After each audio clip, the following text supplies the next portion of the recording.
welcome. This is The Secret of My Success, exploring what it means to live a fulfilling life. I am your host, Erin Curran. I'd like to welcome you. Thank you so much for joining us. Today, I am speaking with a good friend, a peer, a colleague, Molly Scanlon. Molly is a substance abuse counselor. She is a registered marriage and family therapist intern in Florida. She has been exploring spirituality and depth psychology for nearly a decade through yoga, meditation, shadow work, expressive art, and practices of the divine feminine. She and I met during one of the personal development seminars that we have taken and just have grown a fantastic relationship. And so she's here today to share some of her wisdom. Welcome, Molly. Thank you, Erin. It's so nice to be here with you. You're welcome. So, I think one of the things that I love the most about you is like you and I connect on so many levels, but we come at it from so many different directions. Like I practice Buddhism and you are in more of the yogic tradition. Mhm. Um, you come at it from a therapy background. I've got this very analytical accounting kind of a background, but I think we connect on so many different levels because we both have a love of energy healing and divine guidance. Would you Yeah, say that's true? absolutely 100% true. It's so interesting. I Fantastic. wrote divine guidance as one of my, when I was thinking about what we were going to talk about today. Like that's just, it's been a big part of the journey for me. Yeah. Yeah. Also, When I think back to kind of like essential turning points in my journey in this human body, in this earthly experience, um, I feel like the times of my life that stand out are the times of like redirection or course correction. It's the times where I thought I had this like plan for myself and I had this visualization of what my life was going to look like or my relationships or my whatever, different domain of existence. And and things ended up, just taking a 90-degree turn. And I think the less in line it was with my plan, the more of an impact it made on me. isn't that for sure? Right? What is it they say? We make plans and God laughs. Right. Right. Yeah. Yeah, my favorite story. My sister Kelly, I'm very close with, and we talk about a lot of stuff. And she shared with me one day she was in church, and we're like third generation perfectionists and elaborate planners. Our family loves an elaborate plan. It's like, all right, you're going to drop off the car, I'm going to come pick you up, and then we'll go, and then we'll come back, and then we'll stop at this place. It's like, oh my god. And she was praying one day and kind of like plotting out her day, and she hears this voice of her beloved going, Kelly, I think I'm a better planner than you are. And she was like, oh, right. Got it. Okay. Necessarily humbling realization. That is funny to get Yeah. that message specifically from the divine. Yep. Wow. Well, because the truth of the matter is, I mean, I'm a lot like you. I went into accounting 35 years ago precisely because it's exact, it's precise, it all adds up. At the end of the day, regardless of what anybody says, 2 plus 2 still equals 4. Oh, the certainty. It's so comforting. And so it's really hard for you to tell me that I got it wrong if it's math. Yeah. And so I really prefer to swim in those kind of circles, and my life has definitely not gone the way that I expected it to. I Yeah. mean, I am the oldest of two and the middle of seven. I have one younger brother, three older stepsisters, and two younger half sisters. Wow. So, talk about the modern American family. Mm-hmm. And all of my brother and sisters have kids and homes, and they've been at their job forever. And here's Erin at 56 still trying to figure life out. Yeah. Well, It and who's just, to say they're not? well, yeah, Right? and it's true. Yeah. But we Um, just we just aren't doing the, marriage picket fence 2.4 kids or whatever, version of that. Which one of the most like times of my life where I was like, hold on a minute, I'm doing the thing. Like I'm doing, this social contract of like, I'm supposed to do the thing and get the job and, you know, buy a house. And I even, I went like, oh, I'm going to get like a duplex and be like a property. Like I'm not just going to do this the first time as a beginner. I'm going to set myself up for, total expert level challenge on this. And it was the most miserable I've ever been in my life. I did Wow. the thing. I did the American dream. I've got the education. I got the house. These are the two, most effective ways to build wealth, right, and success in our current society. And both of those things I've stepped away from, and I'm a lot more at peace because of it. So I love it. I mean, I was there during the duplex part of the experience, but I'd love it if you could share with our audience, like, sure, what happened? How did it go? yeah. Um, there were so many different things that were going on at the time, right? So it's not about the duplex. It's just that's the kind of like that's the era of life for me. Um, so I was already like a little bit disillusioned with my life. We had done our professional development workshops in 2019, right? Um, I did a past life regression in 2019, and my Mm. soul told me, one of my questions was, am I living my life's purpose? Like I felt somewhat fulfilled being a professor, loved it, loved empowering people with language and communication. But there was something there spiritually that wasn't totally clicking for me. Academia isn't always a very welcoming environment for spiritual seekers. Um, and it just felt lacking. It wasn't necessarily like a persecution kind of vibe. It was just not present there. So I did this past life regression and asked my soul, am I living my life's purpose? No. What do I need to do? Go back to school for counseling. And as soon as the thought came into my mind, I was like, are we allowed to curse on here? Yes. Okay. I was like, fuck. Because I had had that thought 6 years prior. Like 1 year after I finished my PhD and I got my professor job, and I was like very successful, like very objectively, like look at, Professor Barbie.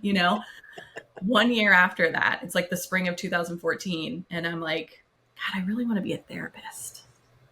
And I'm like, Mm. you're insane. You just did like 4 years of school and you have like all this debt and you just were like, you're just getting started. So I kind of like, I brushed off my intuition as like an ADD free fall moment of like, you're just Mm. getting bored. Like you just need to spice it up or something.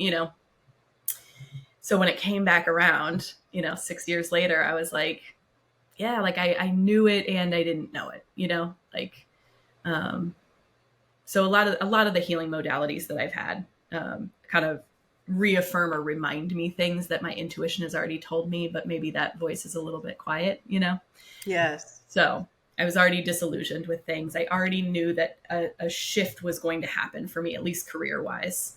And then this is the time of the pandemic. So, because of my changes in my interests, I was kind of starting to shift even my friends and the kinds of people and energies that I wanted to be around me. So what ended up happening is pandemic, we're already isolated. I moved from my apartment where I'd been for 6 years and really had a great neighborhood. And my dog Nucci had all his friends there. And we moved just across town about a mile, but to like an area of town that's more single family homes. And it was, I mean, the isolation was just like magnified, you Mm. know, and with nothing left but just me and my thoughts. Wow. Like a lot happened in that space, that like needed to happen, and it was like really painful and really dark. It was probably the deepest, darkest depression that I've experienced. And lots of things came up. My food addiction just reared its ugly head at that time. I remember the day I went to the grocery store and gave myself what we call dangerous permission in the addiction world. to eat whatever I wanted because I was really convinced that there was no joy left. Oh, And wow. so if a little Debbie snack cake can bring me a moment of joy, I'll settle for that because everything just felt really hopeless and pointless, you know? Um, so that's the time of my life that I just kind of refer to as the duplex, you know? Uh, Yeah. the stress of the responsibility. I was doing remodeling and it always cost more than I thought it was. And finance is another, like area of kind of insecurity and maybe even compulsion with me. So, I mean, every button of mine that could be pushed in that situation, emotional insecurity, um, my food stuff came up, my money stuff came up, my relationship stuff came up. I was dating somebody long distance, halfway around the world. Um, like it was just like, okay, like this is stuff is all going to come up and this is what we're working with, So, yeah, Wow. yeah, yeah, I I did not know that all of that was going on. Like, I knew that the neighbors were just a thorn in the side, and I knew that there were some stressors and challenges, but I had no idea of the depth. yeah, Thank you for yeah, sharing that. So yeah, then all of a sudden one day I get this phone call and you're doing what? Moving to an ashram. yes, Okay. What the hell? yeah. What was that about? It was supposed to be for the summer. Sometimes I have to trick myself on this journey to do things and to put That them. makes I sense. just have to like convince my mind that it's going to be okay. So I just kind of put these little parameters around it. We're just doing this for now. I mean, people in recovery do this all the time. Just for today. Yeah. Instead of getting ahead of myself and going, okay, I'm gonna have to deal with this whole move to this ashram and all the stuff. It's gonna, no, it's just for the summer. Just for the summer. Just get out of this energy. And I had already started exploring really any healing or energy modality that I could get my hands on at that Yeah. time. Luckily, I was connected to my spiritual community here virtually because a lot of people had to figure that out with the pandemic. That was such Right. a blessing of the Yeah. pandemic, I think. Um, and it really did bring me closer to Ma. So my spiritual community is Sacred Kashi, and it was founded by a teacher, Ma Jaya Sati Bhagavati. And when I could come up here on the weekends or for retreats, I kind of took it for granted. So when the pandemic happened and I couldn't physically come to the ashram, which is such an energetic holding space, it's like a womb. Um, I kind of, my yearning was like, I'll take whatever I can get. So if it's a Zoom, darshan, or if it's a yoga teacher training online, like I'll do whatever, I need to do.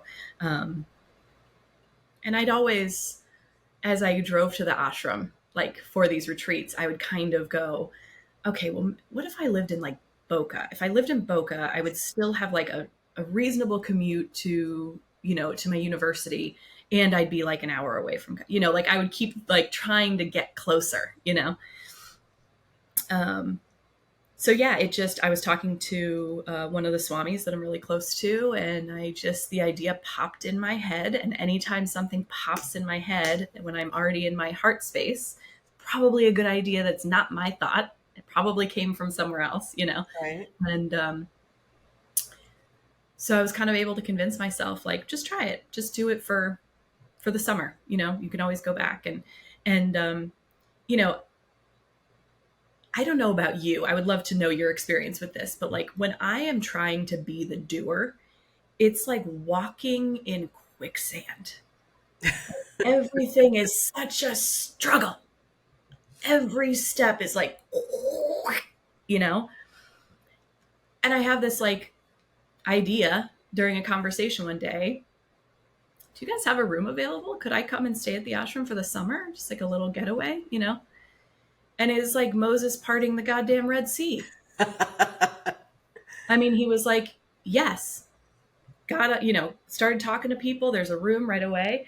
It's the most beautiful room on the ashram. It overlooks the Ganga space. It's huge. Like I thought I'd be Mm, going into this little like postage stamp of a room and be like, all right, well, here I am with my journal and my pen. Like, here's my monastic life for the next 90 days. You know what I mean? Like, it's just so funny, all the assumptions that we have about spiritual spaces. But I couldn't bring Nucci. So I found a friend who wanted to rent my apartment with all of my belongings in it and watch my dog for me for 3 months.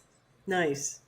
Like, how does that happen? You know what I mean? Like, and that's Divine. one of the things, the training that we went through, this idea of like, what's possible, right? Like, it's so opened my mind to like things that I never thought were possible end up being the smooth route to something instead of this like struggle because of what I thought was going to happen. I was attached to like, this is what it's going to look like, Yeah. Um, No, I can totally relate because yeah, it's not always when I'm in the doing. Sometimes when I'm on the wrong path, when I'm on the wrong track, when I'm not really honoring my source, my heart, my mission, yeah, that's when things really start to move very slowly, haltingly, stiltingly. So it's like, as I'm, in the process of launching this podcast, I have been following this thing called the podcast journal, and it's a book, 50 Days to Launch Your Podcast. I bought it 4 years, 5 years ago. And I would start and I would get to about day 12 or 15 where I actually had to start talking to people and asking them questions.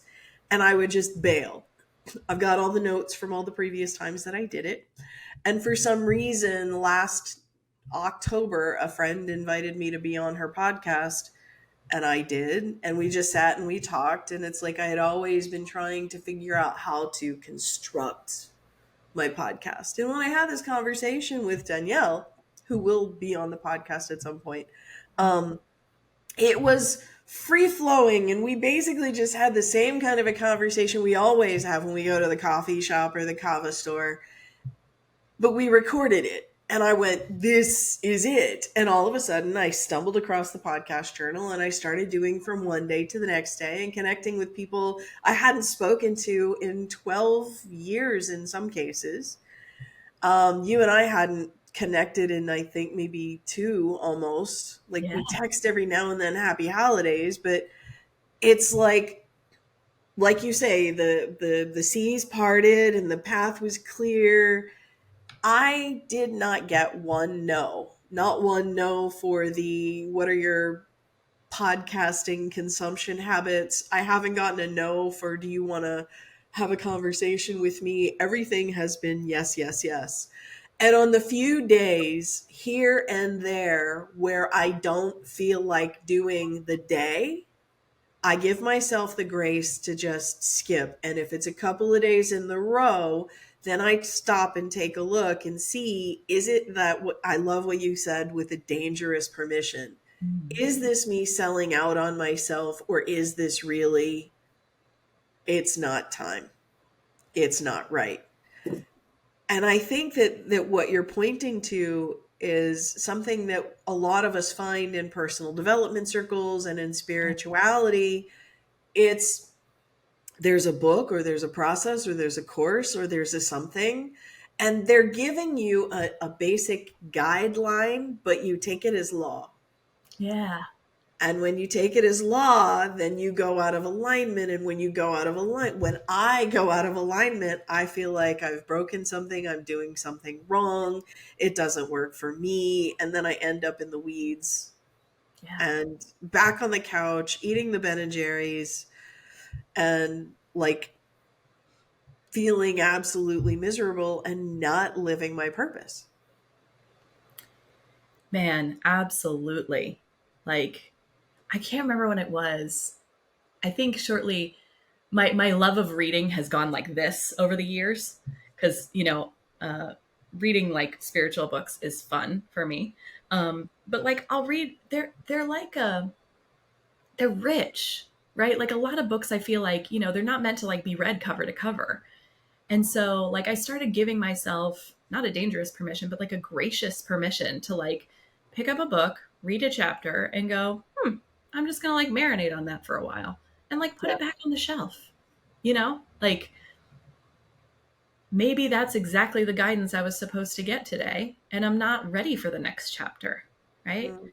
Life doesn't happen in this like linear stage model that we like to try to organize it into, right? It's like chaos, you know, and it's just these moments of, I don't know, bliss and alignment and awareness where we see that there's this order to it that we normally can't see. And it's like, and it goes like that, you know, and then we're back into the whatever the thing is, you know. But it's really eclectic.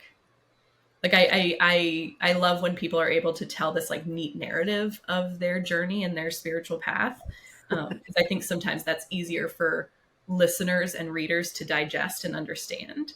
But I think Yeah. the truth is always learning is messy, right? Like, so I think the more we can like, I also think it's important to tell the reality of the story of like, you know, how many dead ends I hit, you know, I mean, Mhm. for all the things, for example, that I've tried on my spiritual journey that have given me little bits of wisdom or little bits of light or bliss, you know, there's like 100 things that I did that like no one would ever say that that's going to help you, right? Like binging on sugar every night, retail therapy, going into $10,000 in debt and a credit card because I had a spiritual experience and it freaked me the fuck out. My unworthiness spiked big time. Wow. What does this mean? What is this, right? Yeah.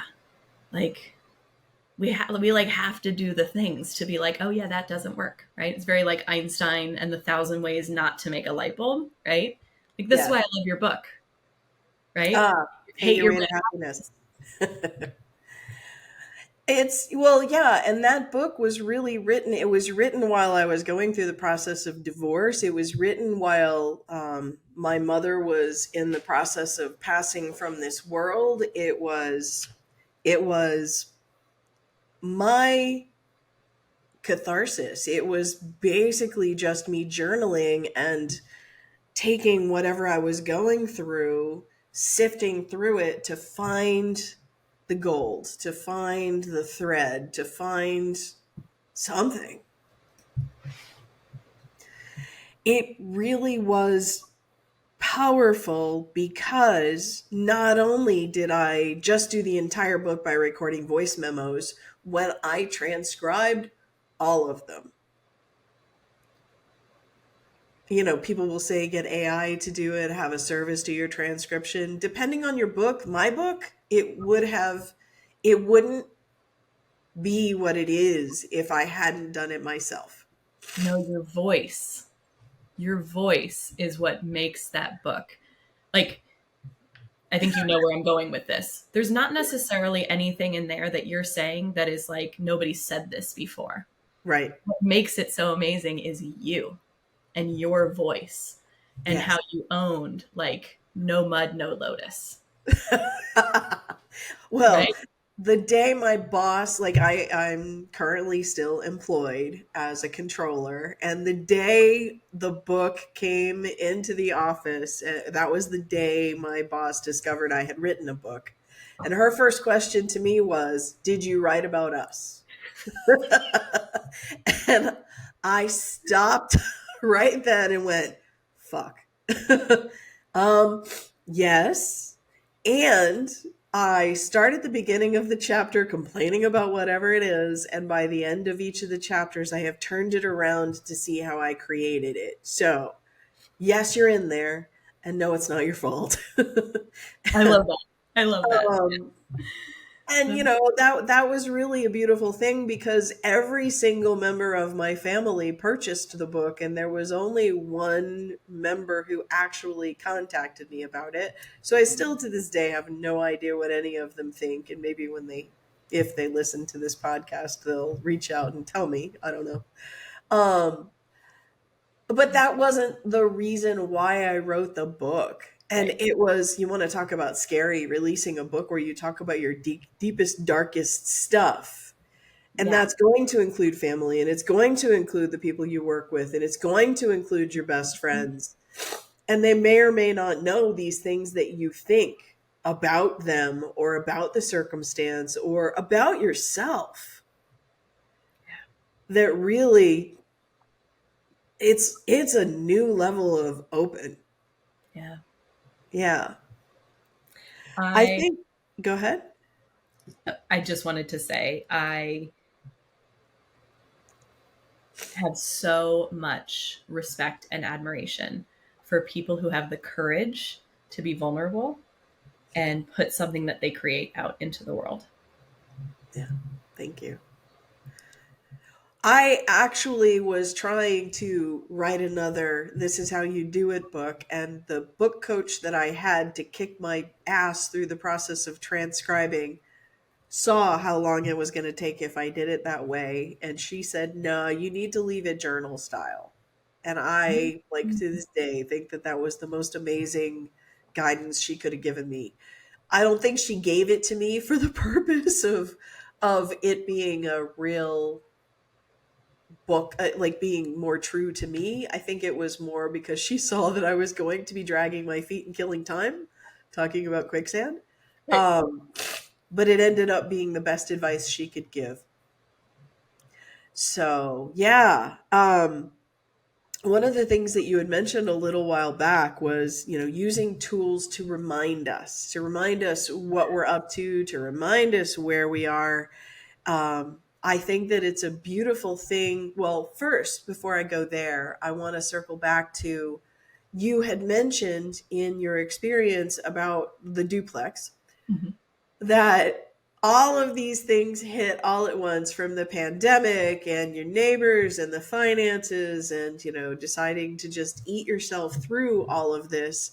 And Mhm. it's absolutely, in my mind's eye, perfect because you got cut off from everything and had to just be with it. And Yeah. in the Lotus Sutra there is a story about the the physician who leaves for a little while, and his sons take a poison while he's gone, which befuddles their minds. It confuses them. And when, sorry, there's a tear there. And when the physician comes back to find his sons basically insane, he Mhm. tries to give them a medicine and they refuse. Like, some of them take it, but most of them refuse. And so the physician finally decides to leave the country and send back word that he has died.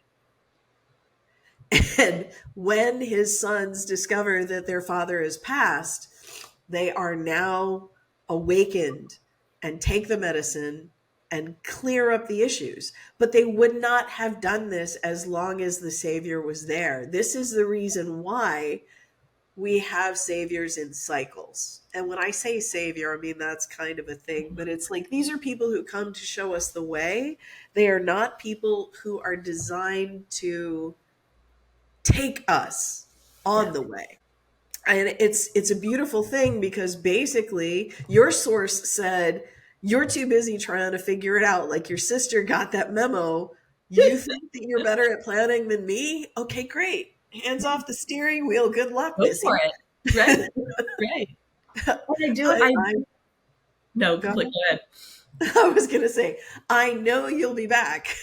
Like, we already know how this is gonna go, right? Well, I already know how this is gonna go. You don't seem to get the memo, even though you've been on this path 5, 6, 10, 20, 30 times. Right. Right. Oh man. I know. Like, And so one of the beautiful things, I think, is like you had mentioned earlier about the tools. One of the common misconceptions in Buddhism is karma equals fate. right. Karma does not equal fate. Karma is cause and effect. Mhm. And every morning and every evening, when I chant and when I pray, I take a look in the morning at what I want to create in the day. And in the evening, I take a look at how it went. And I see Yeah. what I could have done better, what I could have done worse. Like, where did I win? Where did I lose? Where did I learn? And I have the ability to alter my actions the next day Mhm. to change my karma. Yeah. Now, If I don't think I have my hands on the steering wheel, then of course my life is just going to go the same way it always does, because I have this idea that this is just the way I'm programmed. This is the only hope I have. And until somebody decides to come and fix me, this is just what I got. Yeah. You know, this idea of karma and cause and effect, like, so part of my journey recently has been in June of last year, 2023, I joined Overeaters Anonymous. Basically, since the duplex, I've been um, facing my shadows one by one. Mm. And this was probably one of the biggest and scariest ones to face, because emotionally coping with food is a learned behavior from my family of origin. And it's an addiction that, while just as progressive, chronic, fatal, insidious as other addictions, like, doesn't appear so from a society point of view, right? It's more acceptable. Right, right. You know, it's a guilty pleasure, it's an indulgence, that kind of thing. So doing a 12-step program has been one of the most interesting experiences for me, in terms of what's the balance between, like, I am powerless. I really can't control what goes on in my life, or anybody else's life for that matter, but really even mine, right? Like, hence massive redirections on my path, like the duplex, right? And then also this idea of, like, it's the language they use is it's a program of action. So a rudder will not direct a boat until the boat is in motion. Mm. That makes sense. So, like, my job then is to, like, wake up every morning and do the things, Mm. right? Like, I do the things, and I set my intentions, just like you were talking about, right? I go through my day. And right now, the one thing I'm focused on is, like, don't be a judgmental bitch. That's the thing I'm working on right now. I can Uh, relate. right? Like, oh man, we can talk about that more if you want to. But anyway, so like, just don't be a judgmental bitch. And then, so I go through my day, right? And I try to get quiet at times and listen for guidance. You know, I'm terrible about that, especially when I'm at work. But, and then at the end of the day, I look back and I go, okay, how'd I do?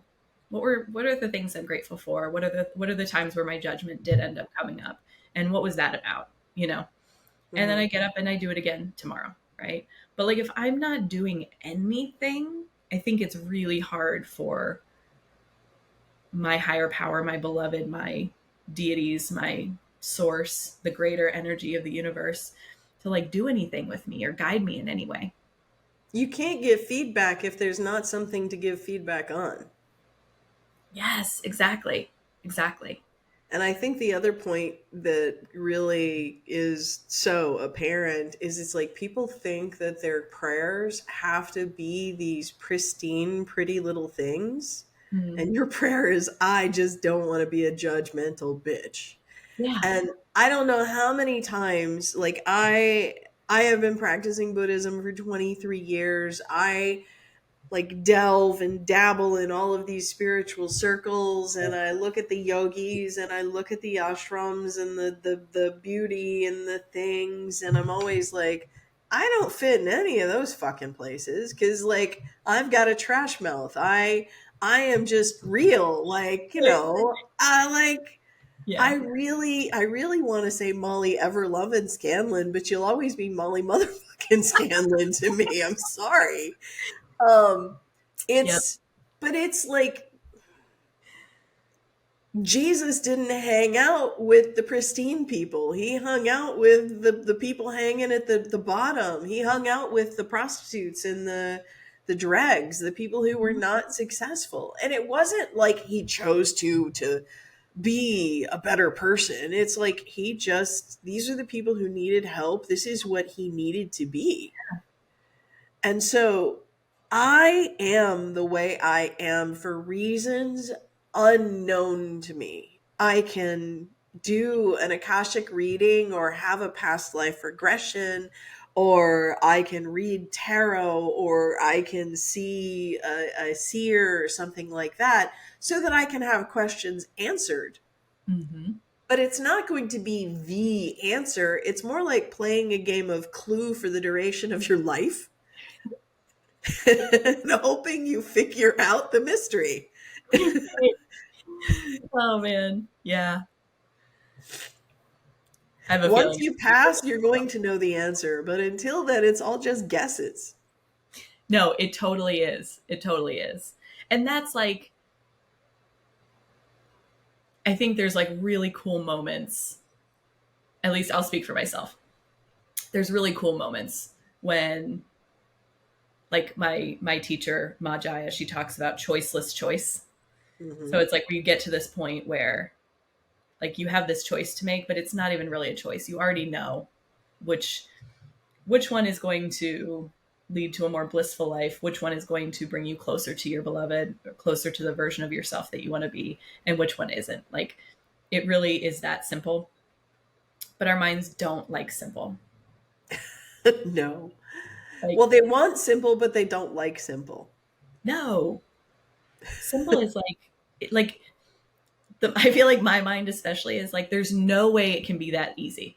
Do you see all these like journals and art supplies and like I need all this stuff to do my work, right?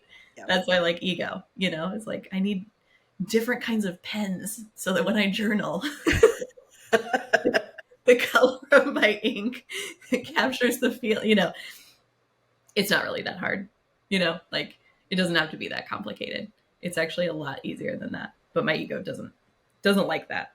But at Um, the same time, like I got into fountain pens about the same time I got into tarot cards last year. And within a month, I had 15 different fountain pens and 35 colors of ink. And my heart was so happy. Now, I still to this day use my fountain pens. When I journal, I choose a color that matches my mood, and it's a form of expression for me. It's a form of connection for me. It's a form of like when I sit down, I've discovered that my journaling is not just me talking to myself, it's me speaking to source, it's me speaking to my guides, it's me talking to my inner child.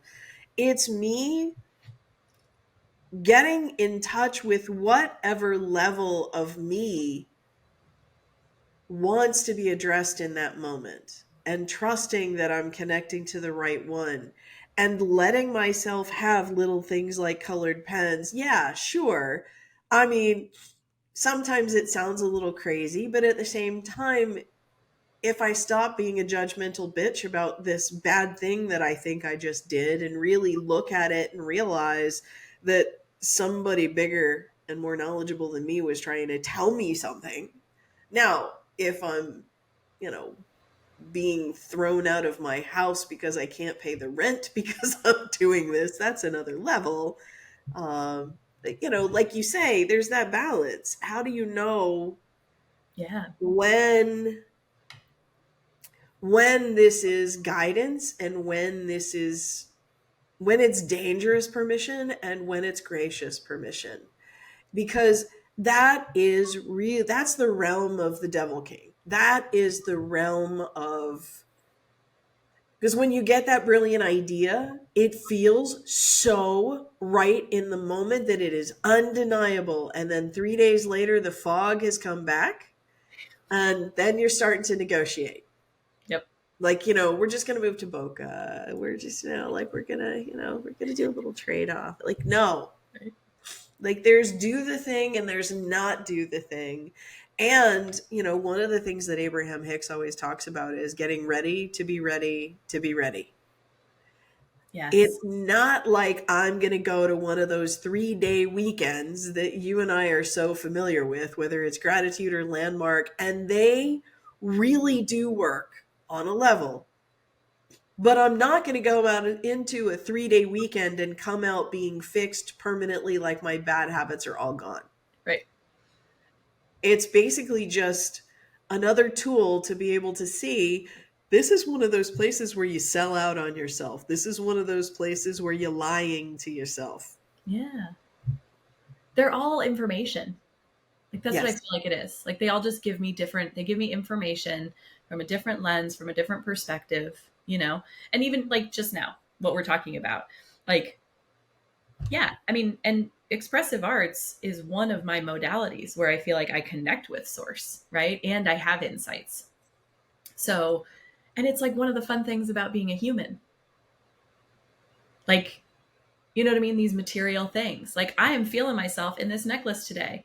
I am part of an amazing sisterhood called the Red Tent Sisterhood. And every year we have a secret sister where we Yeah. exchange gifts around the, winter solstice holiday time. And the sister I got gave me this amazing carnelian necklace, right? Which is very second chakra. It's very creativity and manifestation. And, like that's a really fun part of being a human, Mm. right? It's like play and expression and creativity and, um, like trying things on, trying thoughts on, trying identities on, trying ways of being on. Like that's something I'm going to walk away thinking about from this, is like, oh yeah, whether it's new information or I'm being reminded, like this is a really interesting experience to be in a human body. True. And, like we think about this duality thing. Mm-hmm. Duality is there are two ends, and the reality is the spectrum in between. Right. And so it's not like there is just good and evil. Every single human being has the same capacity for either ends or many different places in so many different aspects.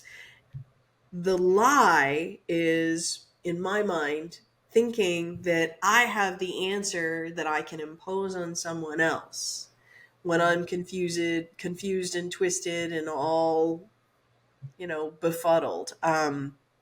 I love Jordan Peterson's idea that like it's you just go clean your room. If that's the only thing you can do, get your own corner of the universe in order as many times as you need to be able to do that before you can go and support somebody else. You can't go judging, your next door neighbor's drama if your drama isn't settled. Yeah. I can't complain about the neighbors making noise if I'm making noise myself. Right. Or, we're both dealing with the same circumstance. If I can hear them, then I might want to check and think about whether they can hear me. It's Right. not just one way, it's not just one experience. There is care for self, but there is also care for others. I think I love the idea of being selfish, Mm-hmm. and selfish in the sense that I'm here on a mission to serve a purpose. Yeah. And many of the things that have happened through my life have pushed me in this direction. And there are certain choices that I've made. You were talking earlier about you had to make choices about who's going to continue on the ride with you and Mm-hmm. who's not, and who you're going to deal with peripherally and who you're going to be dealing with more and more. Like I'm in the process of really discovering who my tribe is, which is um it's a multifaceted thing because I get to really understand who I am at my core and what makes me happy and how I function without making it right or wrong, because I can be a chameleon and be anything for anybody but be miserable doing it. Right. The reality is I love being able to get a text from a friend who asks if I want to go grab coffee this afternoon, and I can respond with my spirit guides say that's pretty cool. And like not feel like I'm being weird when I say it. Right. Um Right. but it's like it's when I choose those things, I'm choosing for myself because there's a part of me that I get to express. And if I don't express myself as me, then how will the people that I need to support and that I'm here to help know? that it's me. If I'm too busy being fake and not living according to my divine plan. And one of the beautiful things that I love about law of attraction is like there's no law of assertion, there's only law of attraction. And Abraham Hicks will always say, "Oh, so I'm not allowed to do what I want, but you're going to tell me what you want and expect me to do it, and you don't think that that's selfish." Mm, Every single one of us comes from our own point of view. And if you want me to behave the way you want me to behave, that's because you want me to behave that way. yeah. Now, I'm not talking about like ignoring the laws of civilization and stealing and pillaging and plundering or any of that. But, I am talking about, hey, like mind your own room. Like you worry about you. And if Yeah. I give you the freedom to be you fully and honor and respect that, then I think that that's what I'm creating in the world. And I don't think that anyone in any way for any reason should dictate exactly how anyone should live their life, with the exception of certain universally agreed upon parameters like don't kill, don't steal. Right. Right. Yeah. Yeah. I mean, when it comes down to it, it's for whatever reason. But how about just this one? I can't control anybody other than myself. And let me like do just a real quick mental catalog. Join me, readers from home or listeners from home, right?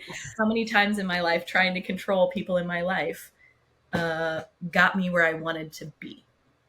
Mm, rarely. Yeah, right. And if it did, was how I got there. Did that not undo the fact that I was there? Right? Like how we do things matters. Yeah, How we very move true. through the world matters, you know? Um, and I love what you said about like it reminded me about like showing up authentically. Hmm.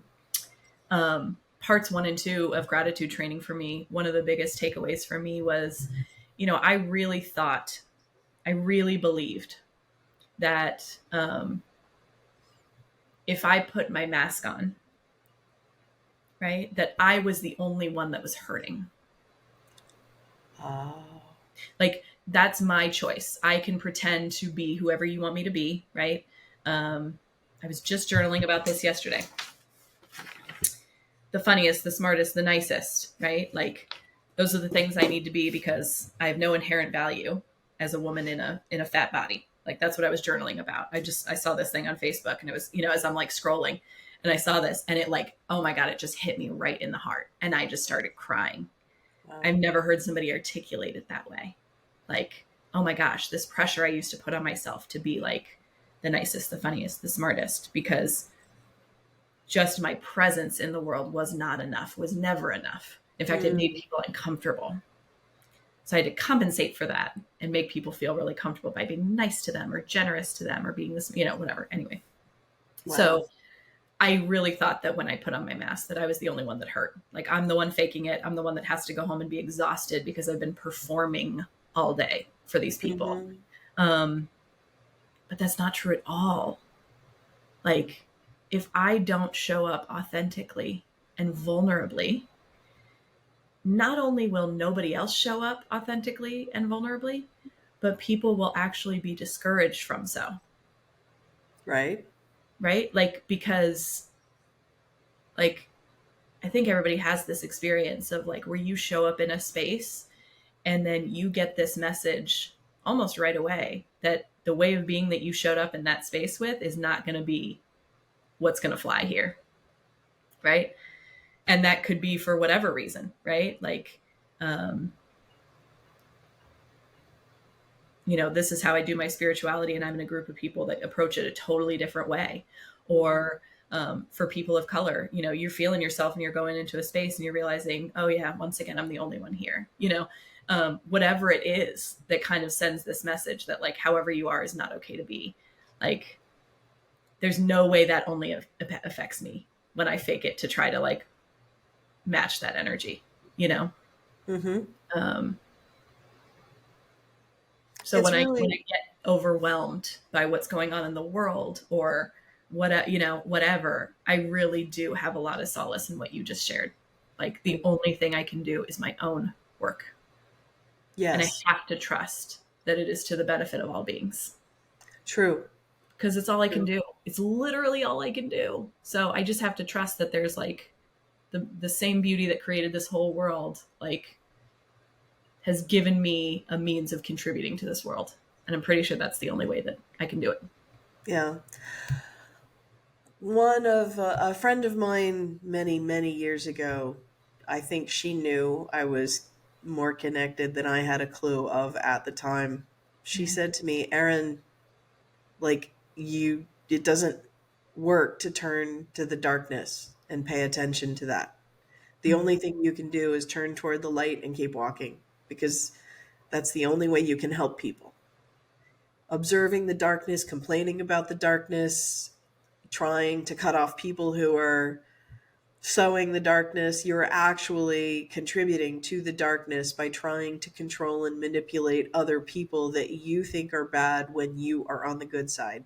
It doesn't matter who you are and what story you think you're telling to yourself or your children or your people. Mm-hmm. If you are doing it in a way that excludes or devalues anyone, and Yeah. I mean anyone, like it hurts to question everything we think we've known, Mm-hmm. but you're not going to be able to do that if you don't feel like you are in a safe space. The work that needs to be done is having the space to be able to say, you know what, I was wrong. And to be able to let somebody say that. Yeah. It doesn't matter how badly they've hurt you. It doesn't mean you have to deal with them. It doesn't mean you have to be best buds with them. But forgiveness is a thing. Yes. And it's a powerful thing. And speaking of tools that we've used on the journey, right? Yeah, like is my forgiveness tool like do I even is it sharp? Like have I just not used it to the point that it's dull, right? Um,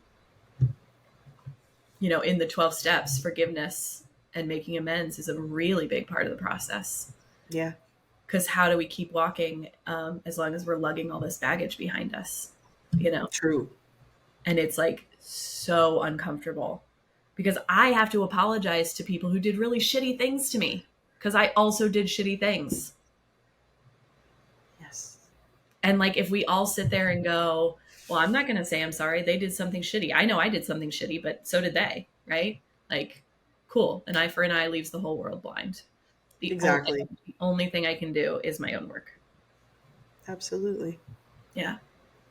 And Yeah. again, no mud, no lotus. Like it's really uncomfortable. It's so, Nope. like, and at least I know I'm feeling. Isn't that the truth?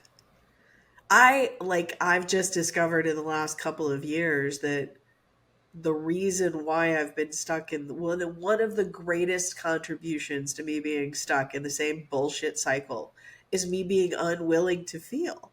Mm-hmm.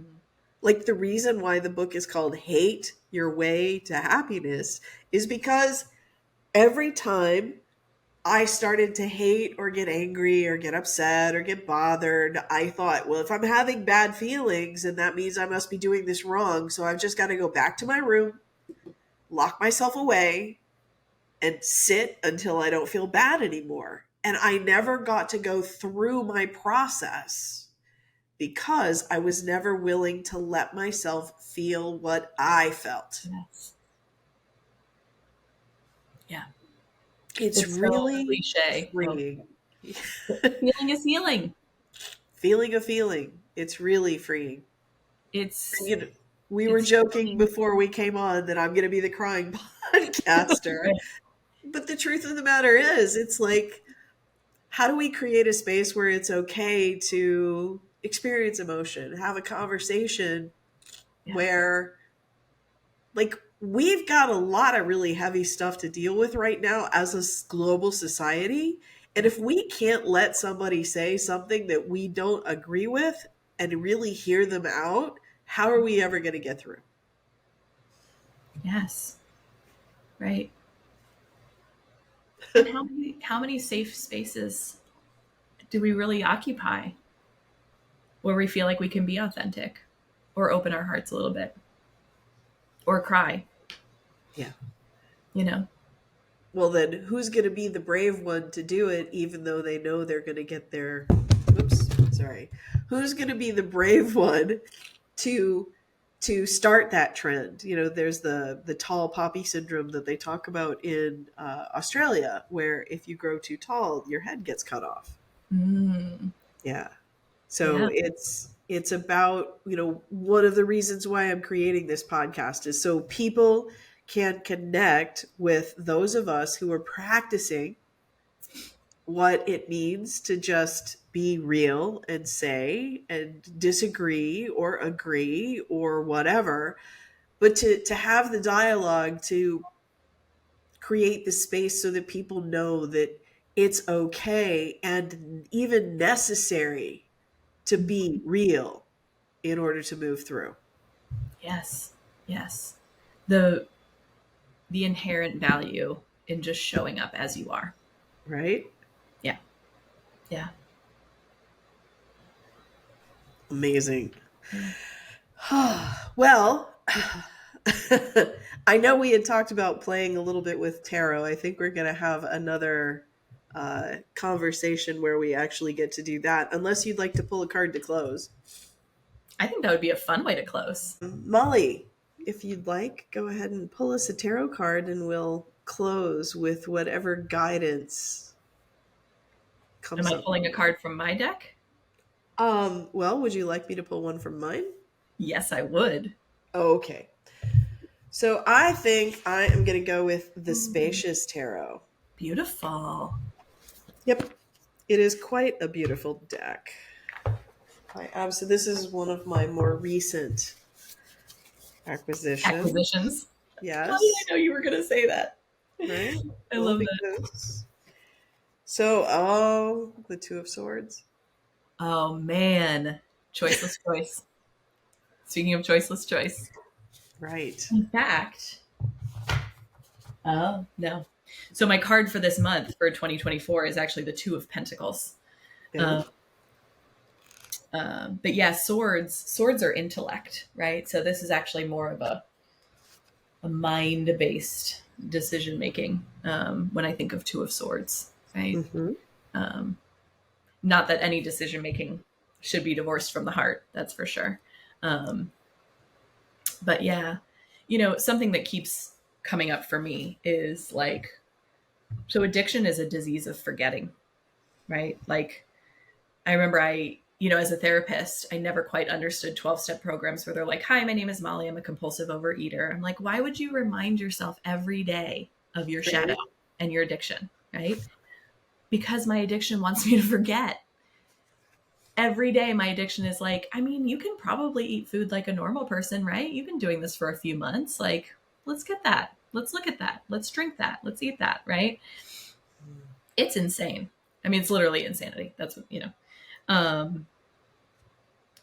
And so my morning journaling practice these days is, am I willing to do anything to be recovered today? Mm. So it is a choiceless choice for me today. I can't say what tomorrow will bring. I have no guarantees, right? But for today, I do not eat any of my alcoholic foods.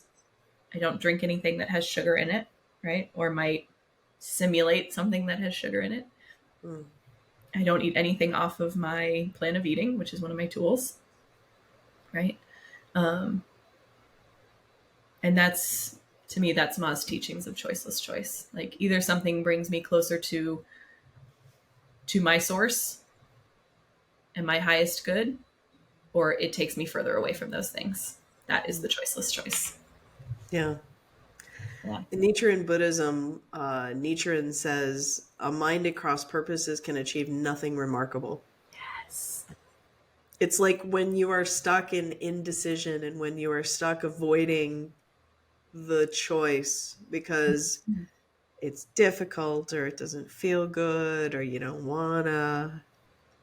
That in itself is a choice, and it is rarely, if ever, a good choice. Right. Right. With that, not choosing is still a choice. Indecision is Yes. still a choice. Right. Yeah. Yep. Yeah. Okay. Absolutely beautiful. What are you going to pull? Pardon? You want me Your to card pull now. another one? Oh, Yeah. my card. Yeah. Ah, Yeah. okay. Or I can I'll, grab one of my decks. I'll just go ahead. Oh, the Elder of Swords. Ooh. Is Speaking of that swords, is that like the knight? I'm going to take a look and see because they're calling this a little bit different. So, in the booklet, swords, swords, swords. Yeah.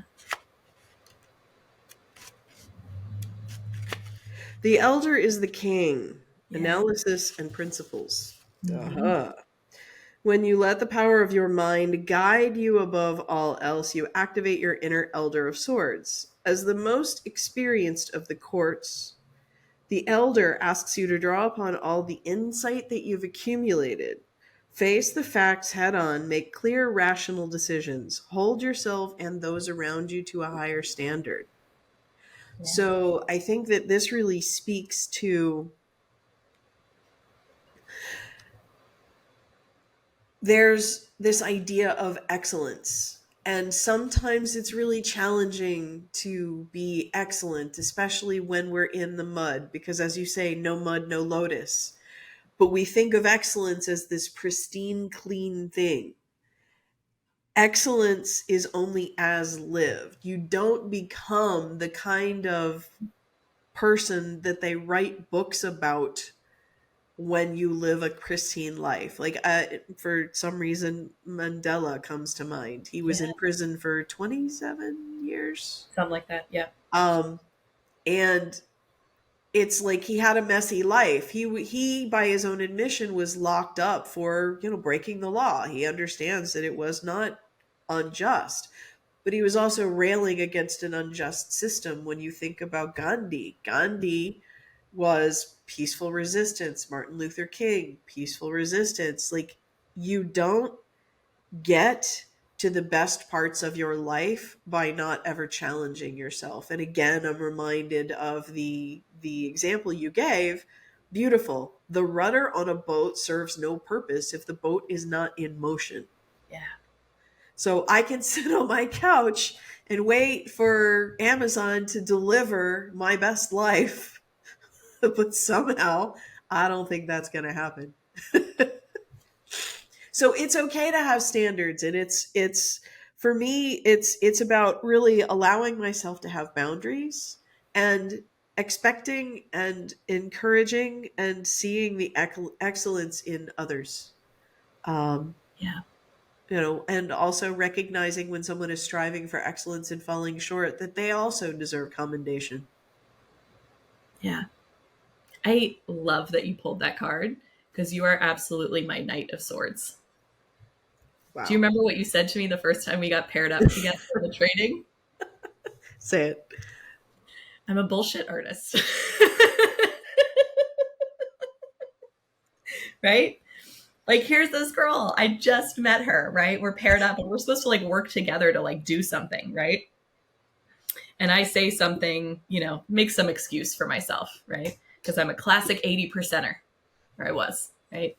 Do it 80% and be like, you know what? That's better than most people's 100. So I'm fine. I'm just going to give up there. And here's this woman who has the conviction of self and groundedness and awareness enough to say, you're kind of a bullshit artist, aren't you? And I'm like, clutching my pearls. And I was I like, was a little damn. bit sarcastic when I said it, I'm sure. Oh no, totally. But it was like the sword is intellect because intellect can be cutting. Yes. It doesn't have to be brutal, but it's cutting, it's discerning. Discernment is important. Otherwise, I don't know the difference between an ADD free fall, like, what would be a good idea? And like, oh my God, my guru is calling me home to the ashram. Holy cow.